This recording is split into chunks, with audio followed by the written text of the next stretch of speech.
Olaba omusajja akaaba amaziga ng'ennyaanya omanya mukwano ku sayidi ye bibi. Eddy Kenzo amaze n'ayatula lwaki yakaaba. Gravity omutujju mukwano amaziga teyakaaba ga bwereere ye aze na sitayiro ate mpya. Pallaso muyina mu maaso awo omukwano ng'alaga omukwano gwa taata. Fikifa Maika ye akiwagidde munne kye yakola. Olowooza kiki? Tuula awo nkiyina. Sheebah karungi agamba munveeko nze neerandiza nzekka. Nenga muli mutyange enkola yaffe ngenda basaba video mujimpereka like era ninneebaza gwe wena ya subscribing edda wano ku Buyinza Nisha Suvia era ninsaba gwe wena tanaba ku subscribinga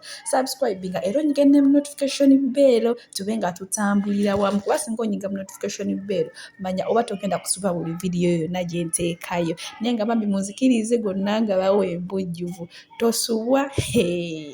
rema namakula akoze eki mulina gwe tuula. Ebya Brunoke mukwano twabitegedde nti babadde bakwata video ya Luyimba. Emabegako awo navudeyo naye okwetera video ke n'ono omwana muwala okusooka abadde talaga face ng'alaga nti yeebase ku Brunoke wamma nga baalaga nti bali mukwano muki omuyitirivu era abamu abo ku sayidi ya Faida Nakaziwe baayomba nnyo batiimu Nakaziwe naye mukwano w'enjogeera tumaze obbizuula nti si mukyala we wabula yali video baali bakwata video ya Luyimba ate ye Pallaso omukwano avuddeyo n'omukwano gwa taata n'agamba nti nze bannange neebaza Katonda okumpa ono omwana era ye mu bulamu bwe ali mu bulamu bwa Pallaso ono omutabani we ye kirabo ky'amaanyi mayanja dinali munayo n'omwana alina ekitone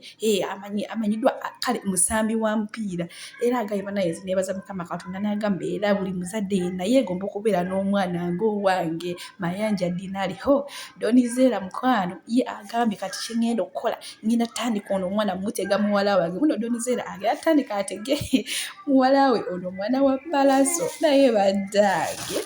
Ate nga tukyali ku nsonga za Gravity z'omukwano tezinnagwa Fikifa Maika yavuddeyo naawa naye ndowooza ye ku Gravity kye yayogera agambye Gravity ekintu kyayogera kyali kituufu olw'abano abayimbi abakuzeekuzeemu n'agamba nti bo abayimbi okugeza ng'e Nigeria bo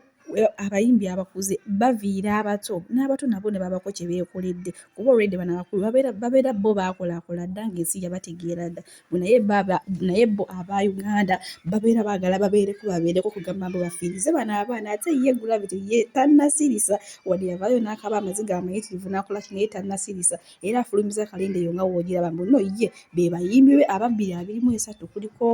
kuliko Eddy Kenzo kuliko Sheebah Karungi kuliko ye kennyini Gravity kuliko Bitalo nikubeerako ne Kingisa kugamba bannaayenze awo simanyi kiddako ate Sheebah Karungi naye avuddeyo n'agamba nti ye bannange ye okuva bwe yatandika okuyimba talina muntu yenna gw'akotoggedde ye yeekubira muziki we ebisigale tebimukwatako bashosho inirozi mu comment section ne balyoka basabula oyo ne bamugamba nnyabo we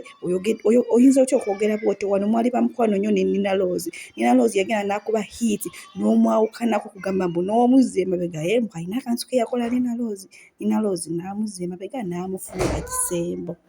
munnaye bo bashosho inirozi Sheebah Karungi ye bamututte kayimba era banyiivu bamugambye wano oli kweyogeza naye weerabidde ekintu kye wakola Nina Rose tolina nabyo otugamba kugamba kiriyo mu comment section kyo kitokota se kisaanikire ate ye Eddy Kenzo bambi amaze n'ayogera ensonga lwaki yakaaba nga Rema namakula ageze ka video kayinaawo naye era nga temwerabira Eddy Kenzo festival mukwano ye ayengedde awerekeddwako waliyo abaana balenzi okuli Stable ne Digito mukwano bano bo bamala ku stress naye era nkujjukiza osobola banoonyako ku mikutu gyabwe gyonna ku TikTok, Instagram, Facebook page,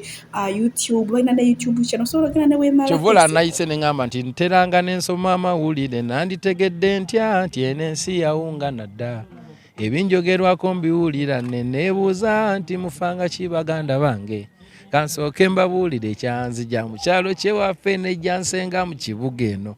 songa eyandeeta enkulumu zonna kwe kutereeza obulamu bwange naye neewuunya nnyo nga mutudde ne munteesaako nga musaakaanya nti essente kyakola kyazoonoona aziwaamu bakazi na kunywa mwenge ye nno mufaaki nno baddiya obulwadde obubaluma ndaba nnugu bwe nalabikako nga nvaamu eziga mu maaso ensonga eyali enzigyamu eziga yali ya famire nti omuntu nze gwe nali maze naye emyaka emingi ennyo gwe najja ku level okumutuusa ku ndala ntuyambagala nze naye ndalabikwako mu butambi obumu ng'ate akubaganye n'abantu be yakalabira ewiiki okwagala okuzza nze mu kyalo kintu ekyo kyannomanya okuba kikujjukiza bye muyiseemu gye muvudde newe mutuuse oba okitegeera noga lwaki aba ataakolagana n'abantu balabidde emyezi emeka ate okwagala okuzza nze mu kyalo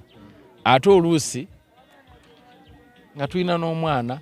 agenda okutugatta forever for life. Ekyo kintu ekyampisa bubi ne kinzigyamu ezziga mu maaso naye nze tebakulimba nti eri agenda okunjogerera ekigambo kinziggyemu ezziga